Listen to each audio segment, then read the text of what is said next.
Bonjour à tous, bienvenue dans votre émission Fact Show de Togo Tchèque. Le sujet du jour porte sur la vaccination contre la COVID-19. Existe-t-il une contre-indication à la vaccination contre la COVID-19 pour les personnes des groupes sanguins O+, AB- et B-?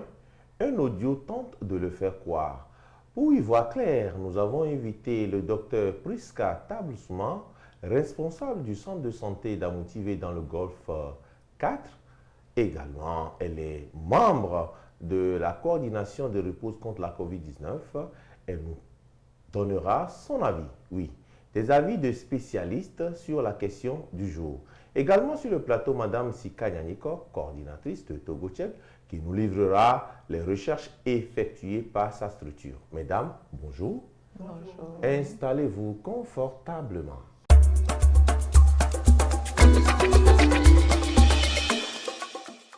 Eh bien, il y a un audio qui circule. Et que dit exactement la note vocale? C'est un audio en Mina partagé dans le groupe WhatsApp recommandant aux personnes appartenant au groupe sanguin O+, AB- et B- de ne pas se faire vacciner contre la COVID-19. À en croire l'auteur de la note vocale, ces personnes perdront la vie 8 jours après avoir été vaccinées contre la COVID-19. L'information, selon ses propos, a été délivrée à travers un communiqué des docteurs, parmi lesquels il cite un certain docteur Gamel. Et qu'avez-vous trouvé après vos recherches? Des recherches effectuées sur une contre-indication de la vaccination contre la COVID-19 aux personnes de groupe sanguin O+, AB- et B- n'ont pas donné de résultats. Aucune étude n'a fait cas d'une telle information. Et les recherches effectuées sur le docteur Gamel cité par l'auteur de la note vocale n'ont pas donné de résultats concluants. Par contre, selon les recoupements d'informations, la même rumeur a circulé sur les réseaux sociaux au Niger et démentie le 2 septembre 2021 par studiocalangou.org, un programme radiophonique quotidien d'information au Niger. Dr Karadi Suleiman, directeur du service d'aide médicale d'urgence, joint par ce média, précise qu'il n'existe aucune preuve scientifique qui corrobore ces dires. Il faut une étude à grande échelle dans plusieurs pays avant d'affirmer de tels propos. Mais pour le moment, il n'y a aucune preuve scientifique comme quoi un groupe sanguin concerné plus que l'autre, a-t-il ajouté. Une autre information similaire, supposant une incompatibilité entre les vaccins contre la COVID-19 et les groupes sanguins, a été démontée au Bénin en août 2021 par plusieurs médias béninois, dont beninwebtv.com et 24heuraubenin.info. Ces organes ont cité Dr Thierry Lawalé, directeur de l'Agence nationale des soins de santé primaire au Bénin, qui a affirmé qu'il n'y a aucun lien scientifique entre le mécanisme d'action des vaccins, le groupage sanguin et le facteur Rhésus. L'OMS, sur son site internet, dans une rubrique mise à jour le 18 octobre 2021, rappelle que les vaccins contre la COVID-19 sont sans danger pour la plupart des personnes âgées de 18 ans et plus, y compris celles qui ont des pathologies préexistantes de toute nature, notamment des affections auto-immunes. L'institution précise aussi de se référer aux prestataires de soins lorsque votre système immunitaire est affaibli, vous êtes enceinte ou vous allaitez votre enfant, vous avez des antécédents d'allergie graves, en particulier à un vaccin ou à l'un de ses ingrédients, ou vous êtes particulièrement fragile. Mais l'OMS n'a pas fait de recommandations concernant les personnes de groupe sanguin O+, AB- ou B-. Docteur Tablousman, vous avez écouté tout ce que Sika nous a dit. Est-ce qu'il y a une contre-indication pour les personnes des groupes sanguins O+, AB- et B- pour la vaccination contre la COVID-19?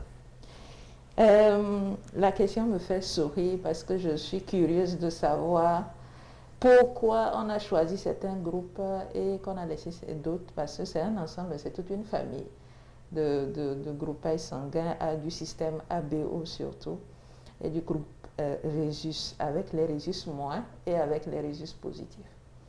Il n'y a pas de contre-indication, quel que soit le groupe d'une personne à se faire vacciner contre la COVID-19.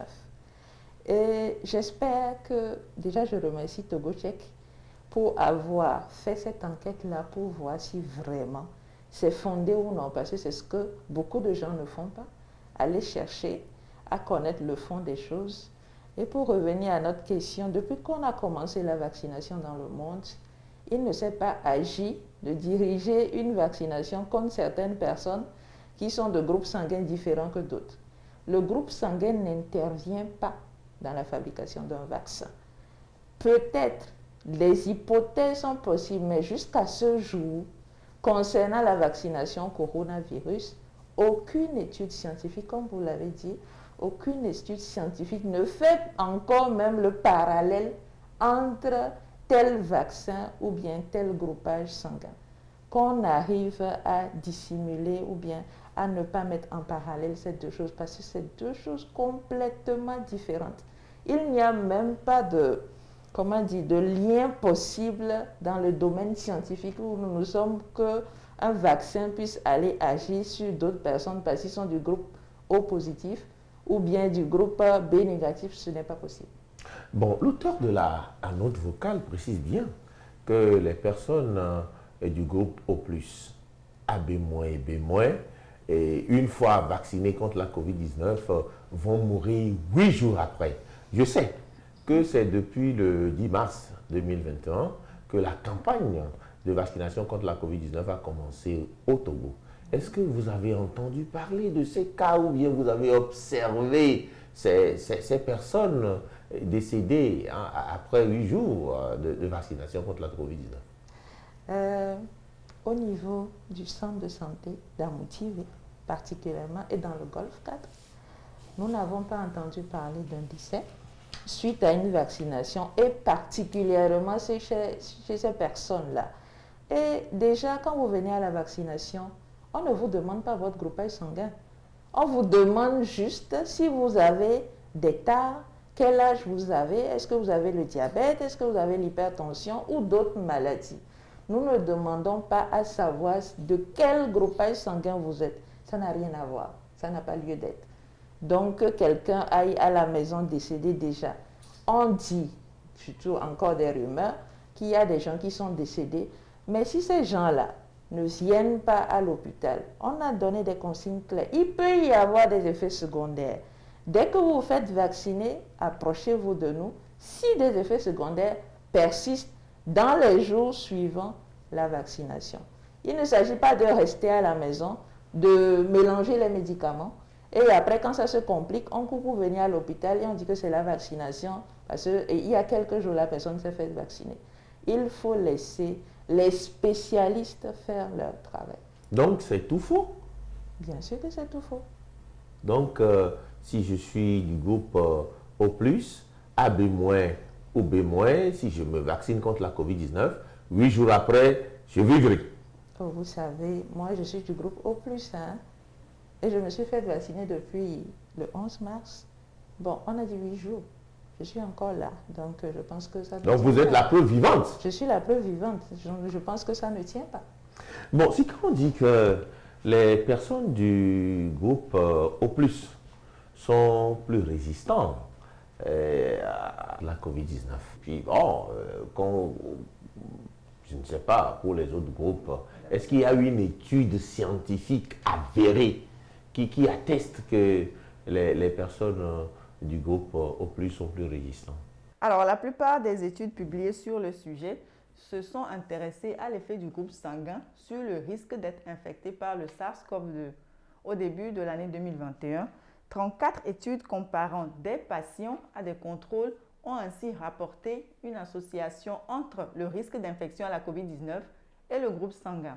Ces études ont notamment pointé du doigt un risque diminué pour les personnes de groupe sanguin O, même si cette diminution reste relative, indique l'Institut national de la santé et de la recherche médicale en France dans un article publié sur son site internet le 10 mars 2021. Une étude menée par des médecins espagnols sur un peu plus de 6000 patients montre que les personnes du groupe O+, semblent mieux protégées de la COVID-19. Que ce soit leur âge ou leur sexe, elles ont été moins souvent testées positives que les autres. Fin janvier, des chercheurs de l'INSERM et de l'Université de Nantes ont même écrit dans la revue Virus qu'un consensus général s'est dégagé selon lequel les groupes ont un risque plus faible de la maladie que les autres, entre 10 et 33% de risque en moins. Mais cela ne veut pas dire que les personnes de ce groupe sanguin peuvent s'affranchir des gestes barrières. Lit-on dans un article mis en ligne par France TV Info sur son site internet le 11 février 2021. Mais les médecins de l'Intermountain Medical Center Heart Institute de Salt Lake City aux États-Unis ne sont pas parvenus aux mêmes conclusions. Pour eux, le groupe sanguin n'a aucun effet positif ou négatif sur la susceptibilité au coronavirus et sur la sévérité de la COVID-19. Ils font part de leurs résultats dans une lettre de recherche parue dans la revue médicale JAMA Network Open.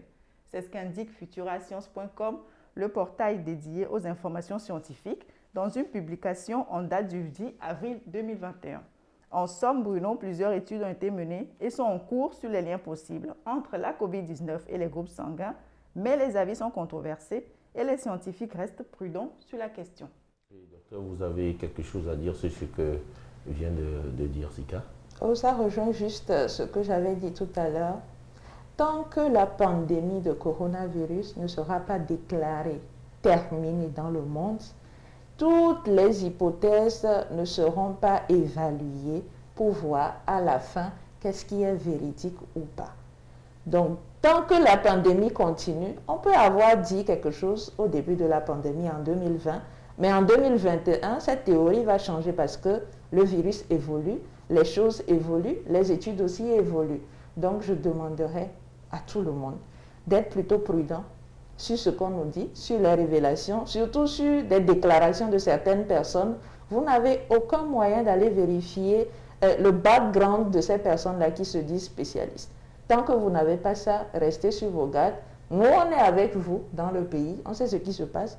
La vérité, on vous la dira, on ne vous cachera rien parce que parmi vous, nous avons nos parents et nous sommes comme vous.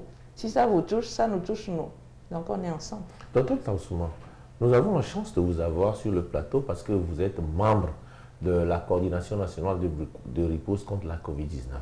Est-ce qu'il y a des mécanismes aujourd'hui d'accompagnement des personnes vaccinées et pour les suivre et voir éventuellement s'il n'y a pas de petits bobos, il n'y a pas des effets secondaires? Bien sûr, quand vous venez vous faire vacciner, l'information est donnée. Le vaccin est comme ça. Il se peut que vous puissiez avoir des signes, vous pourriez avoir une fièvre, vous pouvez avoir des céphalées, mais quand ça arrive, vous prenez juste du paracétamol et ça passe. Parce que c'est juste des douleurs. Quand il y a un étranger dans une maison, mais tout le monde se méfie, c'est la même chose dans le corps humain. Mais au cas où vous avez des signes qui se développent en dehors de ça, qui vous abattent ou bien qui sont différents de ce que les gens racontent, courez et revenez nous voir pour qu'on puisse vous donner la CAT. Et le CH, il y a des centres qui sont habilités. Dans chaque centre de formation sanitaire, vous avez une personne qui est chargée de la pharmacovigilance et dès qu'il le faut, on vous réfère à une structure plus adaptée si éventuellement au niveau de la formation sanitaire, nous n'avons pas les moyens de soigner votre mal. On vous réfère dans les centres plus habilités et la prise en charge est gratuite. Gratuite, je l'explique, vous pouvez aller payer. Mais après, au niveau des centres, là, il y a des zones ou bien des personnes qui vous demanderont de ramener les reçus et tout ce que vous avez eu à faire pour remboursement. Docteur Tansouma, vous qui êtes membre de la coordination nationale de riposte, vous savez qu'il y a des vaccinosceptiques, ceux qui hésitent encore à se faire vacciner. À ces personnes-là, qu'est-ce que vous avez à leur dire? Quel conseil donner? Nous sommes patients. On attend encore de leur expliquer, de leur donner le bien fondé de la vaccination. Vous savez, s'il faut tuer les gens, si je vais à la théorie de la mort qui va survenir dans 7 ans, s'il faut tuer les gens, ce n'est pas par la vaccination qu'on va prendre et puis forcer les gens à le faire. Il y a tellement de moyens pour qu'on puisse nous supprimer et très facilement, sans qu'on ne s'en rende compte. Ce n'est pas le but de la vaccination. Et vous savez, vous dites qu'on nous fatigue les oreilles par rapport à la vaccination Covid, que Covid est venu, tout ne marche pas bien. Mais si c'est à cause de Covid que tout ne marche pas bien, allons-y ensemble pour que Covid passe bien. et rapidement, parce que nous n'avons pas envie, 2021, les fêtes de fin d'année sont déjà là, nous n'avons plus envie d'aller fêter 2022, Noël 2022 avec coronavirus. C'est la vaccination et le respect des mesures barrières qui pourront nous aider à pouvoir lutter contre Corona. Et on ne sait pas ce que sera fait demain par rapport aux mutations du virus. Actuellement, le variant qu'on a est plus contaminant, mais moins dangereux. On ne sait pas si ça va muter en plus fort et détruire beaucoup de gens, causer plus de dégâts. Donc préparons-nous ensemble pour que demain, on puisse dire « Ah, nous avons lutté ensemble et ça a donné ». Nous sommes arrivés à la fin de ce Fact Show. Nous sommes avec le docteur Priska Tablousma, qui est responsable du centre de santé d'Amotivé dans le Golfe 4, également membre de la coordination nationale de riposte contre la COVID-19, Madame Sika Nyaniko, qui est coordinatrice de Togo Tchèque. Merci, mesdames, pour vos éclaircissements. Merci aussi à vous qui nous avez suivis de près ou de loin. D'ici là, portez-vous bien, surtout observez les mesures barrières édictées contre la COVID-19. Prenez soin de vous. On se dit à très bientôt.